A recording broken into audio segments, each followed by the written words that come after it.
Whew. Jesus Christ, this video was a lot of staring at the ceiling trying to get these thoughts onto paper. Today we're going to be discussing depth.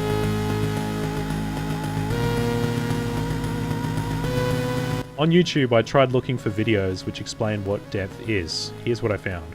The two terms which keep getting brought up around depth are breadth and complexity, which are pretty much the same thing. These essays always use the term breadth or complexity like it's a bad thing, and that having these things removes depth and creates a bad game. It doesn't come from the game layering on new mechanics or unlocking new stuff, that's breadth. Platinum games have depth. Forgive my pun here, but I feel that the majority of YouTube discussion around depth is incredibly shallow. Depth is simply the number of emergent, experientially different possibilities or meaningful choices that come out of one rule set. I'd say that depth is the ability for the player to make meaningful decisions relating to the core mechanics of the title. Depth is about the player's ability to get more out of a basic set of mechanics through their combination or through good timing or with smart positioning. This lets them make interesting decisions and allows them to express themselves. When talking about depth, I'm talking about a player's access to experiential variety and their ability to make meaningful choices. My working definition for what depth is when it comes to game design is the number of viable options at any given time while playing a video game. And the key word there is viable. You gotta think about like these mechanics that are like what my game has crop rotation in it. What does that mean? What? Who really cares? It's just something else I gotta worry about as I'm playing. Another obstacle to victory. Depth is the ability of players to make better decisions. This is of course only as true as the player thinks it is. If the player does not believe that he or she can make better decisions, even if actually he or she can, the game has no further depth for that player.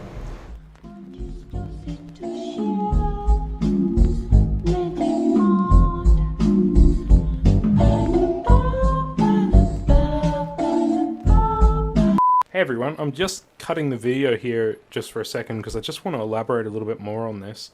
So this term, meaningful decisions, which all these videos have using in the sentence or behind it. But meaningful I have a really big problem with because meaningful to someone is meaningless to someone else.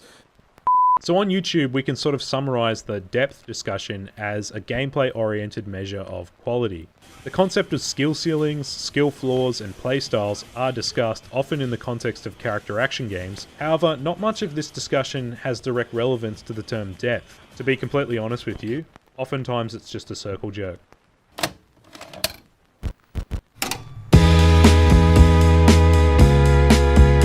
So moving outside of the YouTube sphere of discourse, I wanted to look at video game research. Unfortunately, my search here was pretty limited too. In my search, I found a paper called Depth in Strategic Games by Lance et al. The paper explains how they attempted to measure the property of D, meaning depth, in strategy games. In the early parts of the paper, we have a pretty interesting insight into what depth is in the context of strategy games. Depth refers to a game's capacity to provide a lifetime of study, learning, and improvement. A game with great depth is one which seems to unfold into an endless series of challenging problems, and responds to serious thought by continually revealing surprising and interesting things to think about. One challenge with the informal use of the word depth is that it's often used as a binary term, implying a quality that games either do or do not have. Every game exists along a spectrum of depth. Moreover, the same game may exhibit levels of depth in relation to different player communities, or in relation to the same community at different times. It's not our goal with this project to make normative claims about how games should be designed, or what makes a good game. I like this paper and how it describes depth. Link in the description if you'd like to know more. So from this paper we can borrow their definition, and from this definition we can extend it. What I believe Lance et al. Talks to is mainly that games provide a basis for learning, which as a broad concept is something which every game has. In Frome's paper, 8 Ways Video Games Generate Emotion, Frome classifies ways in which video games can be interacted with to form an emotional response. In the paper, Frome describes how these emotions are received from different types of player input, as a simulation, as a narrative, as a gamecore game, and as a crafted piece of art. For example, Frome looks at how being an active participant versus an observer participant of a game can change how this can affect player emotion. Frome uses the example of Fight Night. EA Sports. It's in the game. I'm going to use a better one though. In our example, we'll compare how you, the courier, arrives in New Vegas, as opposed to Walker from Spec Ops: The Line arrives in a new area of Dubai. In Fallout New Vegas, you're an active participant. In Spec Ops: The Line, you're an observer participant. The difference in emotion goes from what Walker's feeling versus what I'm feeling. Frome refers to these stimuli as emotion inputs. Last one now. In Loading the Dice, the challenge of serious video games, Woods talks to this idea that games are very much capable of representing serious subject matters. The question Woods proposes, however, is this idea that, and I'm paraphrasing here, if we're able to tackle serious subject matter, then where are all the serious games? Woods concludes that the notion that video games can rise above the perceived triviality of the current manifestations offers an opportunity to play with the expectations of the game form. Perhaps it would be appropriate to spend a little less time dwelling on what games are and a little more on what they might yet be. So looking at this stuff, I want to make a bit of a synthesis around depth and what I believe these papers touch on. Depth is not a measurement like how you would talk about water. It's probably closer to say that it's an attribute deeply rooted in profound thought. This profoundness is extremely subjective, and the ways which we measure depth are going to change on the way which we view a game. A simulation, for example, will be deeper in ways which a game core game or narrative game is.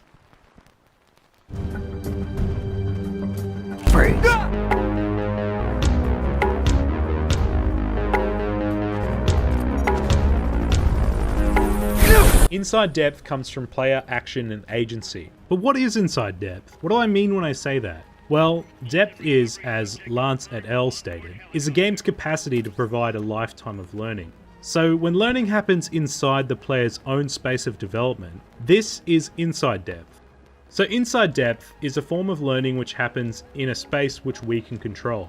In game terms, it's mechanics we have direct access to. It's the flexibility of movement we can exercise. It's the control we have to make an impact. It happens in the controller, not the motherboard, if you get what I mean. I want to talk about this one first because it mirrors a similarity to the majority of the examples we saw earlier. However, I believe those videos sort of just focused on gameplay mechanics, which they ascribe depth to. I want to look a little bit between the cracks here and see where these mechanics gel. In a narrative game, for example, we have a range of different actions depending on the game. For example, in a walking simulator, we have not much action, but in Metal Gear Solid 2, we have an incredible amount of depth to movement, combat, and puzzle solving. I think the only way to kill it is with cum. In simulation games, we often see a large amount of depth happen in the space which players control. This is one of the primary reasons I think the whole complexity or breadth finger wag can just fuck right off. Because in a simulation, that is where the depth of gameplay usually is. In Arma 3, for example, the majority of the keyboard is used. Learning every aspect of these controls is how Arma is correctly played. And with this, players learn the joy, excitement, and fear of what the various aspects of Arma 3 mean. In Tetris, a game core game, we have depth which comes from manipulating the tetronomos and planning ahead. A straight tetronomo, for example, can be used as a clearer, but if the player is given a straight tetronomo with no place to put it, we're forced into an interesting scenario, planning around it. In some newer versions of Tetris, players are given a crutch, where they can store blocks for later on. Every one of the possible tetronomos creates a choice for players and how they're going to use, with the exception of the square tetronomo, and this is done by rotating them. This, combined with the timer, increasing speed, and finite playtime, create a challenging experience which lets players measure their skill level. I'd like to show a case study of the type of depth we just talked about, and we could platform Devil May Cry or play our 3DS in public, but for this example, let's platform Joy Lancer, an indie game which features a surprising amount of inside depth despite the self-imposed design restriction. In Joy Lancer, depth comes from limitation. Joy Lancer is a character action game where you control Joy, a motor knight. The Game Boy aesthetic is not superficial, and as such, shares a control scheme which could easily be adapted to a Game Boy. In the early console generation, many games were still figuring out how to implement an engaging control scheme. In Castlevania, for example, A jumps, B whips, you press up and B, and you unleash your special attack. With increments in technology, consoles added more buttons, which allowed sequels to offset up and B to a dedicated button. Joy Lancer, on the other hand, ditches this, and instead favours a control layout based more in line with the traditional consoles. If we look at Joy Lancer's current moveset, we have the following: moving, jumping, attacking. 3 basic moves. The way Joy Lancer increases player-based depth is through combos to these moves, which makes sense. Every button on the Joy Lancer control layout is used as a modifier, with the exception of left and right. Pressing up and attack will result in Joy launching into the air. Pressing down and jump will result in Joy propelling herself forward into a slide. Pressing jump and attack will result in a special move. If we map these additional moves under the attack, we can now see that we have several more moves to choose from. Joy Lancer also includes a charge meter, which fundamentally changed how attacks land. The basic attack is changed depending on how charged the player is. Joy Lancer increases depth in the controls by setting combat moves to have dual purposes inside and outside of combat. For example, charging, which is done by pressing down and attack, will also act as a low-level block against weaker enemies.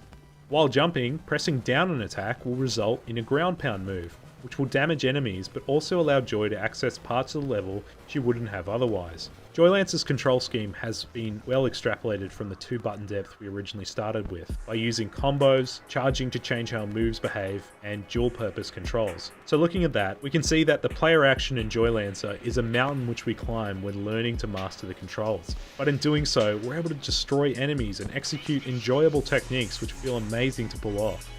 This is inside depth, a level of learning which happens inside the player and our immediate actions we input into the controller.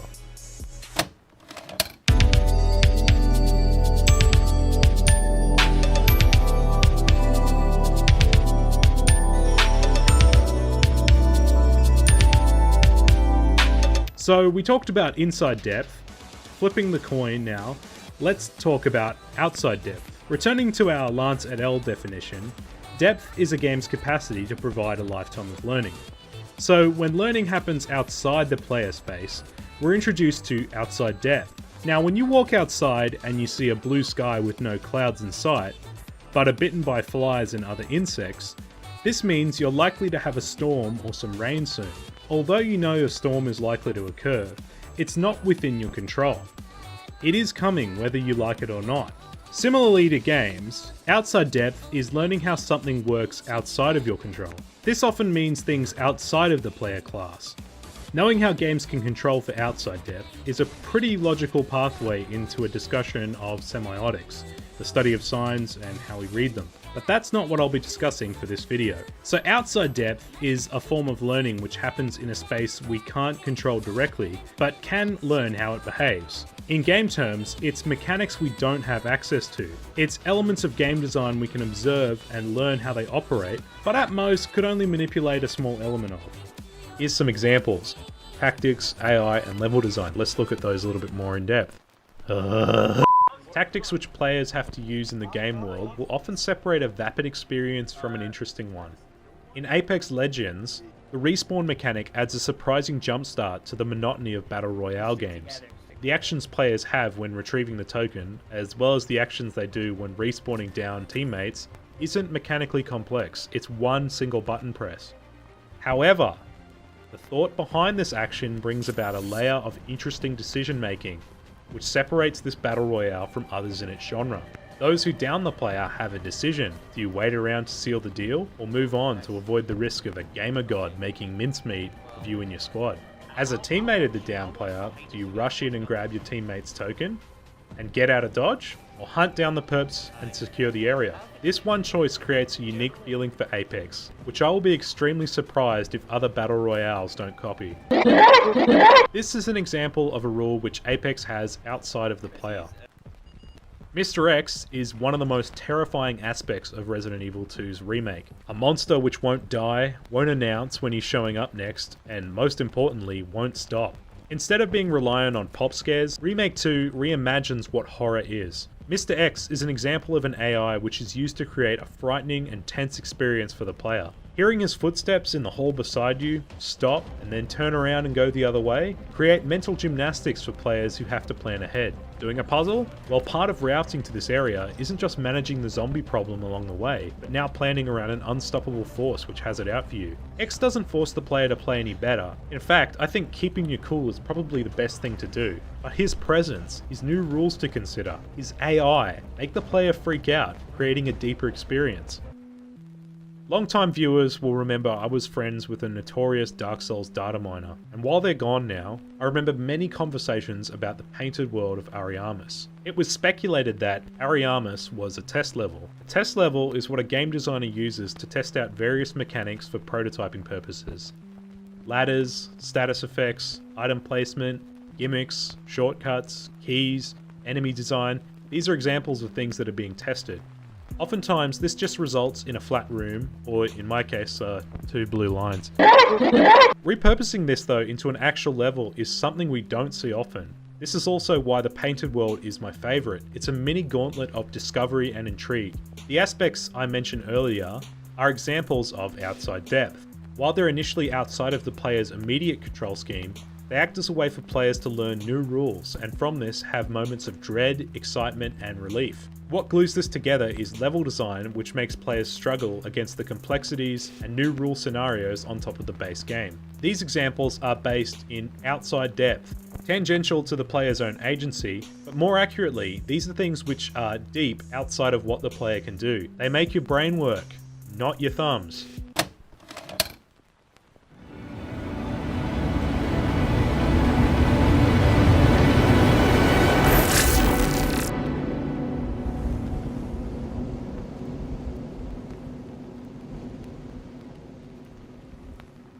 For the majority of my examples I've looked at so far, I've focused mainly on games that were game qua game, narratives, or simulations. Crafted works of art can definitely do both inside and outside depth, but it's where directed depth comes in where these types of games really shine. I believe this is the reason why walking simulators can be deep, why arty games are worth playing, and why not everything has to be judged as an arthritis fest. This third degree of depth is director depth. It's a thematic understanding which encapsulates everything. If outside depth and inside depth are how I do something, then director depth is why. Why am I forced into walking? Why am I unable to climb in the rain? Why does Walker's reflection sit so poised in this moment? The answer to do with all this is because the director is trying to communicate something to you. This depth comes from the qualities which are entirely artistic. Remember a few videos ago when I asked, does the entire game count as art, or just the artsy bits? Well, here's some of those artsy bits. In Firewatch, the writing, delivery, and slow burn pacing have your head imagining a deep and elaborate conspiracy, entrenched in genre cliché and tall tales from real life. This is abruptly undercut by a convenient explanation. To say I was disappointed would be an understatement. The depth the story has messing with your brain, and then to be jerked back to an anticlimactic reality, Henry coming to terms with Emily's terminal illness as we do, could be the knot that ties this narrative together. But it could just as well be a trip and fall accident, and a badly written story which squanders its huge potential for camp in exchange for a milquetoast finale. However, just because a story flunks out, in my opinion, doesn't mean that there wasn't a huge amount of depth which went into its planning, creation, and execution. Firewatch, mechanically, isn't very deep, but as Frome discussed, there are different types of games which convey emotion through different ways. Henry's story is one where the player feels for him and empathizes with his situation. This is the goal of Firewatch. Disappointing story and weak gameplay aside. For me, recently, I've been thinking about Metal Gear Solid 5, and what a fresh set of eyes provide on the second, third, and fourth playthrough, knowing some of the game's themes and twists. When I played through recently, like a lot of players, I watched the nuclear ending. The nuclear ending, as well as the Metal Gear series as a whole, deals with this concept of denuclearization and a push for peace. Nukes. They're bringing nukes into Costa Rica. Holy Mother of God. Now, why would Hideo Kojima have such a commitment to this message?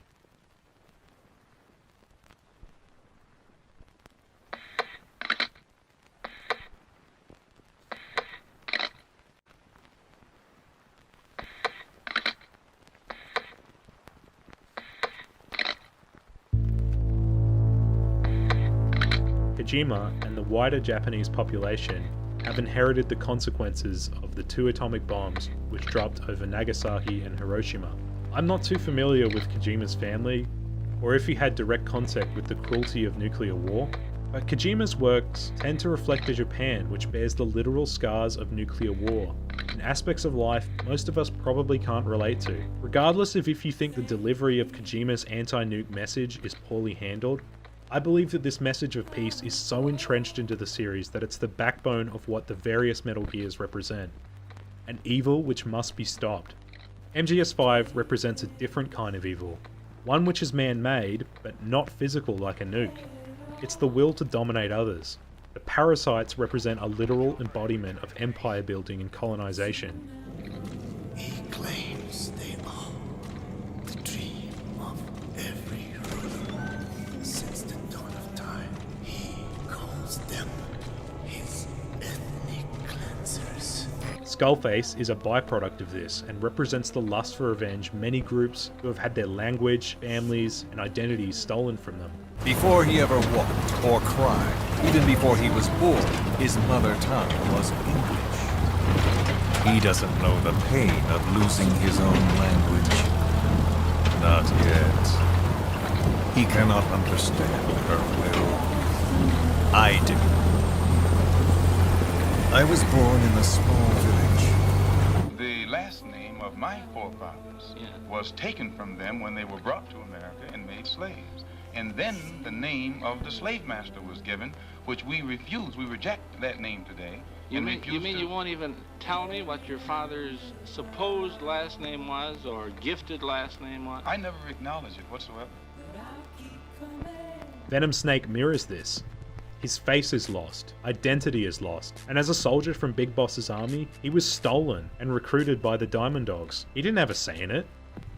Skullface is a fantastic villain if you know the subcontext of what his story mirrors. One day I'm going to elaborate on this and show you, it's really fucking cool. Fumito Ueda created Trico, who largely acts as an AI buddy, which is purposely programmed to not understand what the player is doing or trying to tell him. In a way, we can put ourselves in the boy's shoes, and with this we feel the frustration of trying to communicate with animals, but also the joy when the bond begins to develop. Replicating this feeling into a video game space is an incredible feat. It's frankly insulting to hear people talk about this as a design flaw, and comes across incredibly naive to think that the responsiveness of this game is the bad part. Perhaps The Last Guardian falls under a mix of art and narrative as a game. Gameplay wise, you could argue that it's a step down from Shadow of the Colossus, as gameplay elements such as the health and grip gauge are now absent. But in my opinion, this is missing the point, as Guardian executes a much stronger delivery in the Ueda trilogy's overarching themes of the bonds people make. Video games are very different to how they were 10 years ago. As we see directors emerge that master the medium, we see them explore concepts that reflect the society that we live in. This is depth, but a kind which can't be measured in meaningful choice or decisions. This type of depth, director depth, is a glue which conveys meaning to action. From our discussion, I'd like to conclude that these facets of depth can be mixed, and where they lie is open-ended and up for debate. Where does a red barrel fall under? Does it occur inside player depth, because we're the ones who shot it? Or outside, because the explosion happens outside of your control? Perhaps it's both. These forms of depth all relate to aspects of how designers craft games to elicit feelings. This may be through us, the game, or the director. Synthesizing this discussion for me, I would draw the conclusion that depth is an emotional spectrum of intimate learning. This will be an evolving video which stems from the discussion and research around this something, and I feel it's one which can be brought up anytime on the Discord. Thanks everyone for watching. If you'd like to contribute to these video essays, you can do so over at patreon.com/veselekov. $1 nets you your name at the end of the video, $3 nets you a safe for work sticker that you can put at the end of the video. $10 nets you early access to the videos. Thanks once again to all my wonderful patrons who contributed to the creation of this video. It really means a lot and does help the channel out. Hey everyone, this is Vest. And for this devlog we're going to be looking at my writing space that I've cultivated for Ghost Ranger Go. Parts of this are probably going to be blurred out, just to sort of hide spoilers and things like that, but I thought I'd just take you through a little bit of like my writing process at the moment. So I've got these stickers up here as sort of a reminder, and there's another one over here as well. That's another spoiler, I'm gonna have to cut that part out. And this is that idea that, you know, like this doesn't have to be perfect. It's sort of to stop writer's block in that case. So this is my, gee, I'm gonna have to censor the shit out of this. This is my sort of like ideas and character corner. This is where all my bad ideas go to sort of either die or get turned into something good. So I was thinking for one of my characters, I was like, well, what if one of the characters was sort of, you know, like a mad king in the sense that, like, they rose to power and then sort of started abusing it. And then I was like, I don't really think so. So I usually just mark things with an X when I think, like, it doesn't really work. So, yeah, there's been a lot of ideas passed through this space. One of the additions that I've started with now is this idea that this character here, which I'm going to put on the screen as well at the moment, kind of was one of the first characters I sort of designed but never really wrote around. And that's really actually started to hamper the writing process because she's just so normal and nothing. So one of the things I've done is added this idea of glasses, and this kind of comes back to the Mad King thing. I was originally going to do it with this character, but it just really didn't work, so rewriting that again. But I think the glasses is a really good place to start because it means now that I can have sort of a geekier character in the cast, which can lead to, I think, a lot different dialogue from the characters. Yeah, I'll sort of write out a scenario. So this one here was one of the first ones I wrote with the sort of character ideas. And what I'll do is I'll just say, like, okay, if these characters were going to go through a drive-through or something like that, just something random, what would they say if they were just ordering, I don't know, like a Big Mac or something? So, like, yeah, one Big Mac, one Whopper, you know, XD, funny character, right? You know, and this was a really early draft, and I don't really think that one works. But, you know, then taking this into a space where maybe it's revised a little bit more after we've looked at the characters a bit more. You know, one Whopper, make it snappy, like this character here being a kind of take no nonsense, just like, you know, fuck everything kind of thing. This, you know, nerdy character now, being like, you know, a little bit timid or something like that. But that one there still very much red underlined. Not sure what's going on with that. Okay, so these are my secret sauce. This is my cards. I'm gonna blur some stuff out on this. And what this usually does is it helps in developing a level and story at the same time. So I've got these for pretty much every story. And what it does is it also lets me just sort of get hands-on with where I'm sort of planning things around. And what that usually means is, you know, if you've got something physical, especially like a card where you can just hold it in your hand, you can actually sort of like flick through them and go, oh yeah, that makes sense there, and, you know, yeah. So what I'll also do at times is include little sketches alongside with what I'm trying to communicate.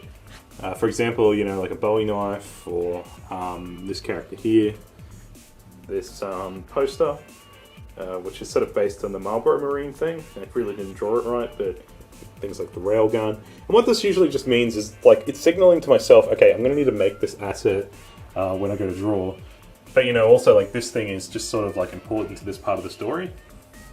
One of the characters is, like, a little bit of a rookie, and they're talking to one of the other characters about, like, you know, what do you sort of use for your gun or something like that. And the character ends up telling them that they use a knife, but the knife is sort of jammed together with an AK-47. You can sort of make that out. And, you know, this dialogue still needs a lot of work, but it's sort of like, you know, taking this idea and building on it, I guess. Yeah, so over here, this is my whiteboard, and this is probably the thing that changes the most. And for this at the moment, I'm using this for, like, how levels are going to be planned, how far they're progressing along, and, you know, things that might need to change. So, for example, in, you know, this area here, this is the intro, and what I've sort of done is I've put in some of the characters above up the top, and what I'm doing with this is making it so that these first 5 levels, they've got to hit really hard, because I'm going to be introducing the characters. And so with that, I'm going to need to sort of have to really strongly communicate what they're all about, and how does this even relate, and why are they even in the game, things like that. So some levels have sort of been scrapped, and others have sort of merged together. So we've got things like, I had a school level and a barracks level, and they kind of both had the same theme around what they were going to explore. So I said, no, fuck it, let's just combine them together. And that's actually created one of the really interesting pieces of world building for the game. And that's the idea that school students are pretty much conscripts at this point. Like, they don't really go to school to learn, the sort of maths and whatever. They're just really getting trained how to be a soldier. So, the idea is that, like, the school uniform uses, like, tactical rigs instead of a backpack. Hey! And while I was just thinking about that, maybe it should be, and the uniform is a BDU. It's a BDU, battle dress uniform. So, like, that idea that it's, like, conditioning these young people instead of becoming soldiers at an early age.